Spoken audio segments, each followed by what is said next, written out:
এখানে তো কোথাও লুকানোর জায়গাও নেই যে ও লুকিয়ে থাকবে। এত ডাকছি তাও কি ও আমার ডাকে সাড়া দেবে না? বেনি!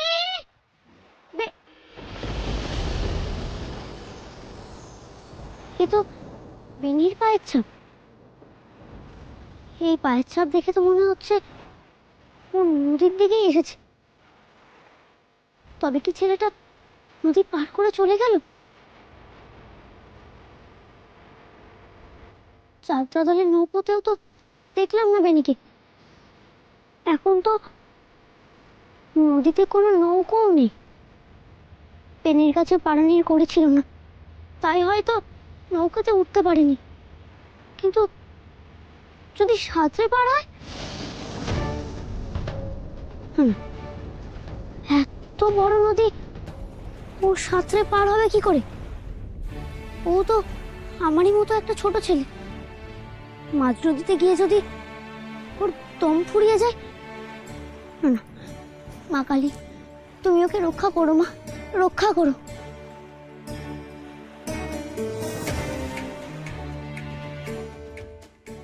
ও যদি নদীর জলে কোনো বিপদে পড়ে, ওকে কে উদ্ধার করবে? না না, কেউ না থাকুক, আমাকে নদীর জলে নেবে বেনিকে খুঁজতে হবে। আগের বার তো আদি গঙ্গার জল দুভাগ হয়ে পথ করে দিয়েছিল আমাদের এপার থেকে ওপারে যাওয়ার জন্য। আমি, করেল দিদি, বেনি হেঁটেই গঙ্গা পার হয়েছিলাম। তবে কি এবার আর করে দেবে না?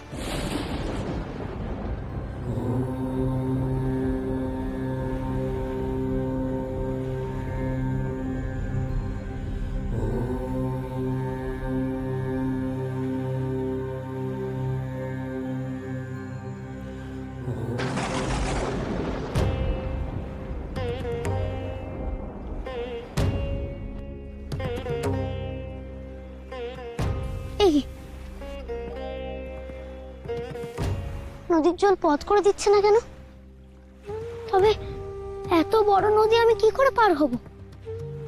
আর বেনি বা কেমন করে পার হলো এই নদী?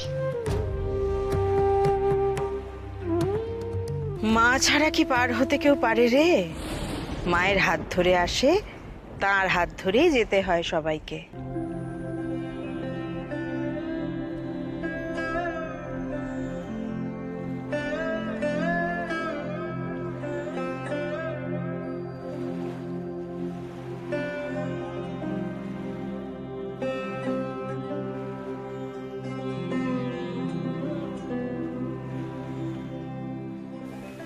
ভৈরবী মা, তুমি?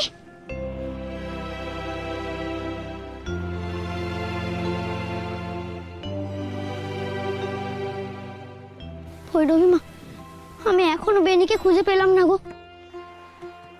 গ্রাম পেরিয়ে, বন পেরিয়ে নদীর ধারে চলে এলাম। এখানে ওর পায়ের ছাপ আছে, কিন্তু ও নেই। ওই পারে। জানতাম জানতাম বেনি আমার থেকে আরো অনেক দূরে যাওয়ার জন্য নদী পার হবে, তাই আমিও নদী পার হতে গেছিলাম। নদী যে আগের মতো দুভাগ হয়ে পথ করে দিল না ভৈরবী মা।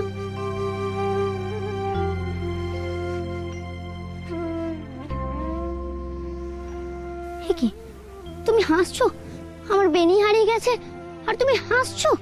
ওরে, তোর এই বোকামির কথা শুনে হাসবো না তো কি করব? এই গোটা বিশ্ব প্রকৃতির সবকিছু বুঝি তোর নিয়মে চলবে?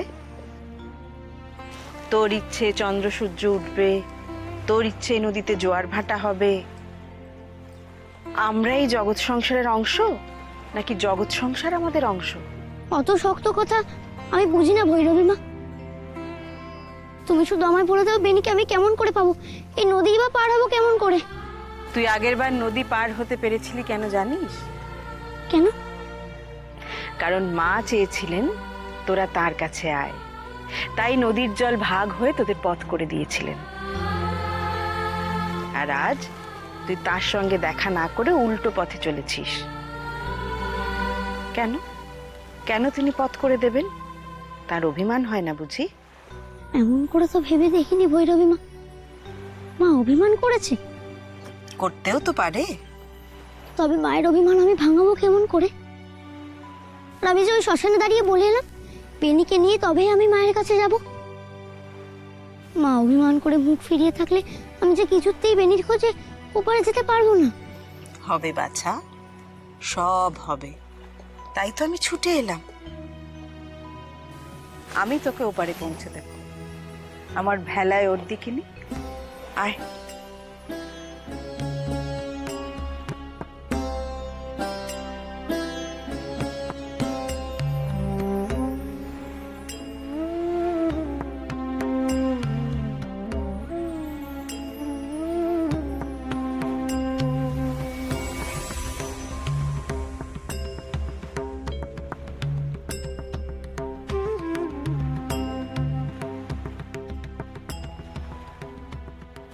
ভাগ্যিস তুমি ছিলে ভৈরবী মা।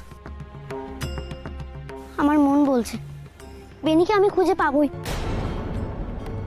ও বোধহয় এখনো ওই পারে গিয়ে পৌঁছয়নি, বোধহয় কোনো নৌকোতে আছে। বেনি, বেনি! খুব তো বেনিকে খুঁজতে চলেছিস। ওকে খুঁজে পেলেই বা করবি কি? সে তো পরীক্ষায় সফল হয়নি বলেই পালিয়েছে। খুঁজে পেলেও কি আর ফিরবে তোর সঙ্গে? না না, বেনি আমাকে কখনো ফেরাবে না। ও তো ইচ্ছা করে অসফল হয়নি ভৈরবী মা। ওকে তো আগুন ছুঁড়ে ভয় দেখানো হয়েছে, তাই ওর পা মাটিতে পড়ে গেছে।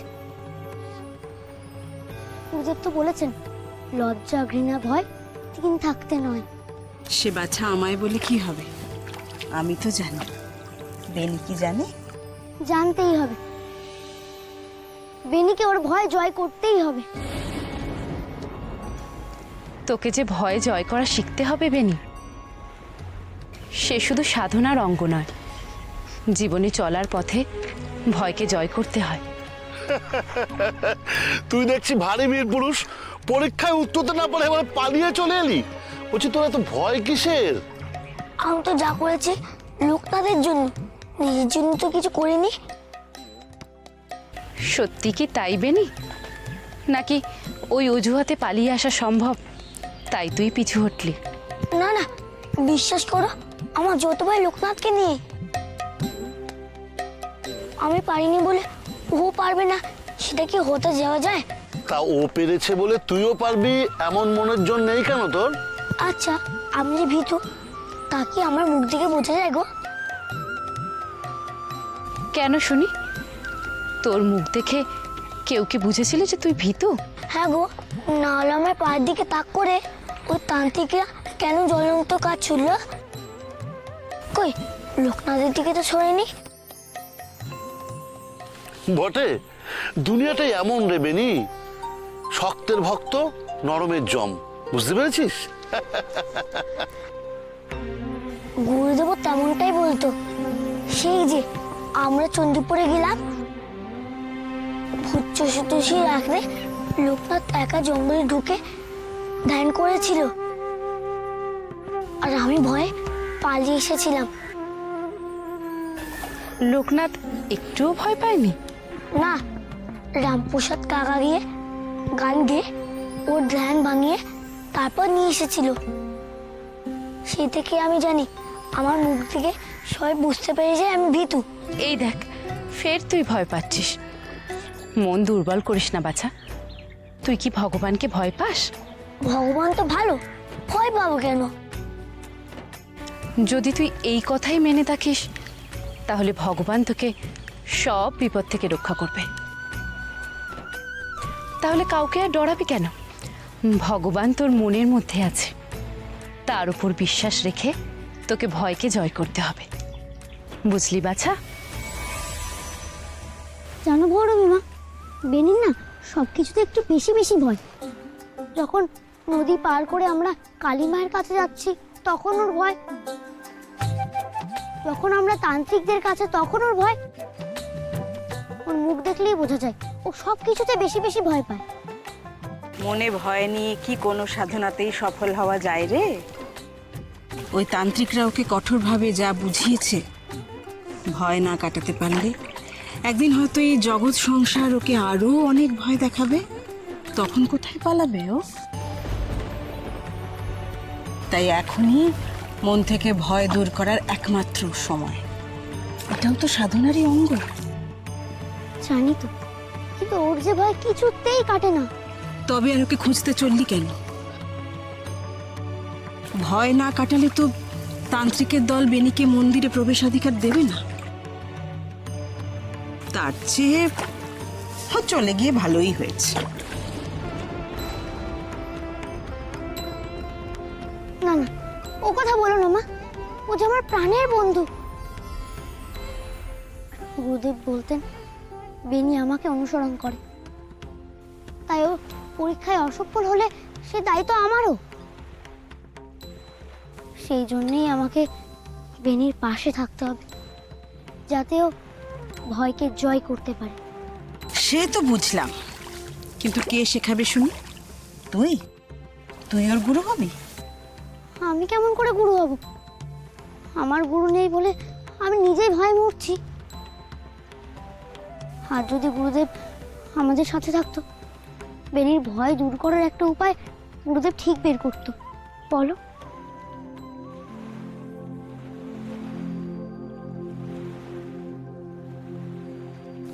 অমন করে কি দেখছো ভৈরবী মা? বন্ধু বুঝি গুরু হয় না লোকনাথ? বন্ধু যদি গুরু না হতো তাহলে যে কখনো শ্রী ভগবদ গীতা লেখা হতো না রে।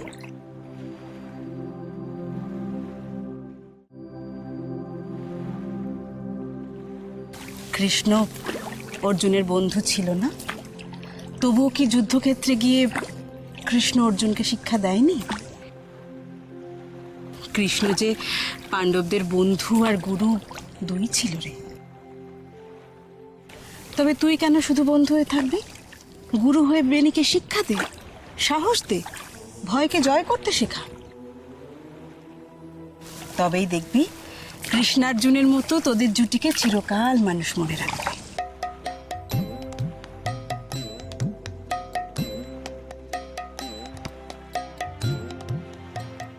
আমি পারবো গো। পারতে তো হবেই তোকে, সেই জন্যই তো এত দূর পথ কষ্ট করে পাড়ি দিয়ে এলি।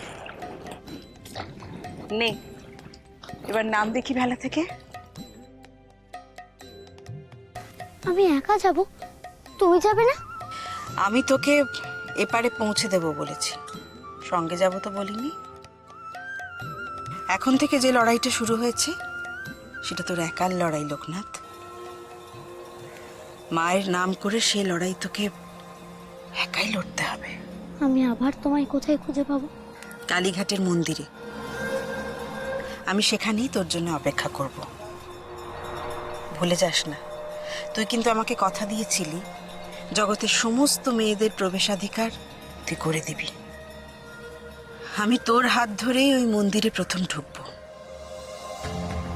এখন তুই যা দেখি, আমি আসি। যা।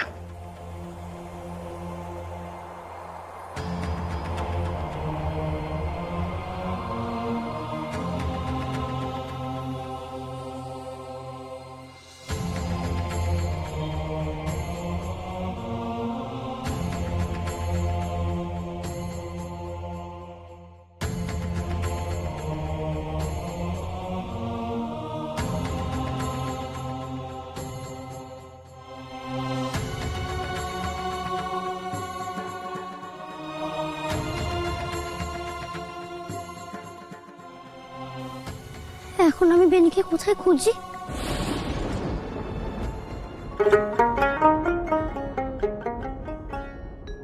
কই রে বেনি, ওঠ, আমরা তো পাড়ে এসে গেছি, নামতে হবে না? আমরা কি পৌঁছে গেছি? যে যেখানে পৌঁছাতে চায় সেখানে কি অত সহজে পৌঁছানো যায়? আরো অনেকটা পথ চলতে হবে। তাও পায়ে হেঁটে অনেকটা পথ। আরে বাবা, কষ্ট করলেই কেষ্ট মেলে। চল চল চল চল চল, তাড়াতাড়ি আয়। হ্যাঁ, লোকনাথ আসার আগে চলো এখান থেকে। চল আয়।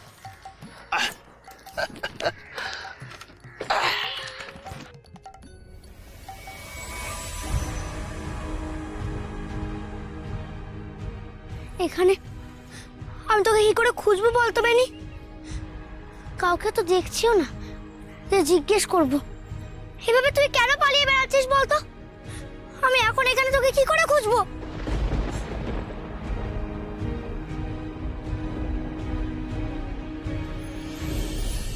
কাকা, কাকা দাঁড়াও না, বলছি এই গায়ে ঢোকার কি এই একটাই পথ? তা কেন, এটা এমনিই একটা নদী ঘাট। কোনো উৎসবের সময় লোকজন বেশি হলে এই ঘাট দিয়ে ওঠানামা করে। আরে আসল বড় ঘাট তো ওই দিকে, ওই ঘাটের সামনে দিয়ে গায়ে ঢোকার পথ।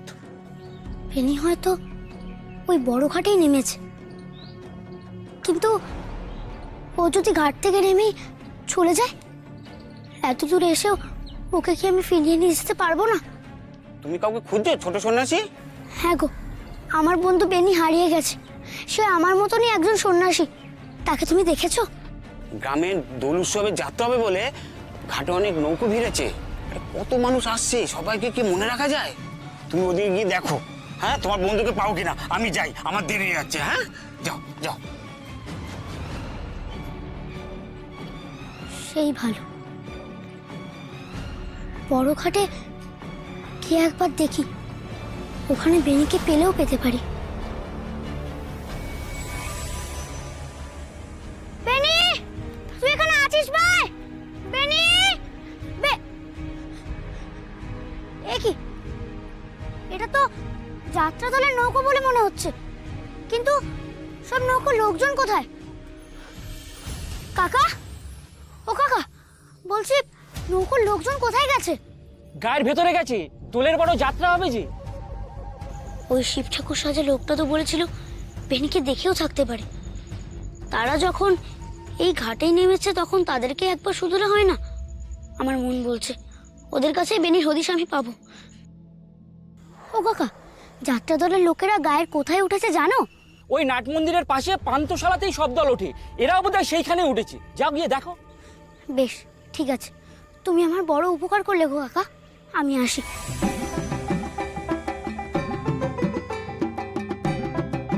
চল চল চল, ধীরে ধীরে চল, এখন অনেকটা পথ। ওই দেখ সামনে হাট বসেছে, বাজারপত্র জিনিসপত্র সব নিয়ে বসেছে। সব কেনাকাটি করছে, দেখেছিস? চল চল চল।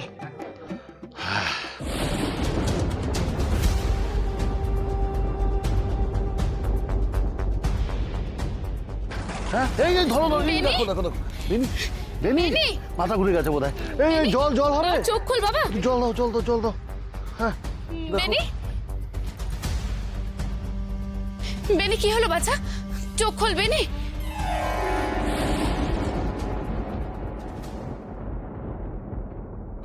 আহারে, এই রোদে নৌকো করে আসতে গিয়ে শরীরটা বোধহয় খারাপ করেছে, বুঝলে?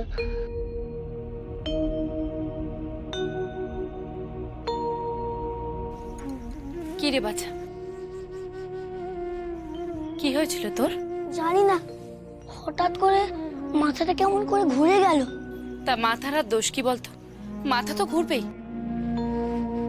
কাল থেকে উপবাসে আছিস, না খেয়ে বাছার আমার মুখটাই শুকিয়ে গেছে। কি রে, অমন হাঁ করে কি দেখছিস? তুমি কি করে জানলে আমি উপোস করে আছি? বোঝো ঠেলা। ওরে, আমি যে তোদের সবার মা, ছেলের মুখ থেকে বুঝতে পারবো না যে সে খালি পেটে আছে না ভরা পেটে? লোকনাথ আর আমার খিদে পেলে কেমন করে জানি তুমি আর ভৈরব মা তোমরা সবাই বুঝে যাও। সত্যি খিদে পেয়েছে গো।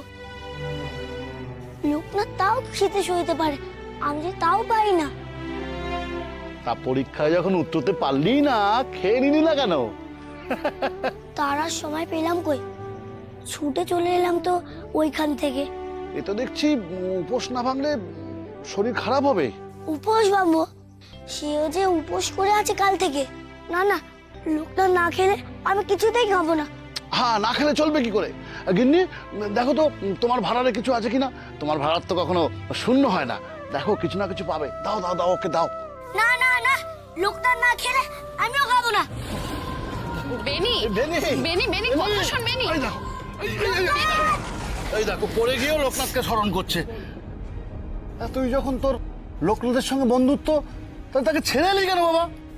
লোকনাথ যতক্ষণ না খাবে আমিও ততক্ষণ খাবো না।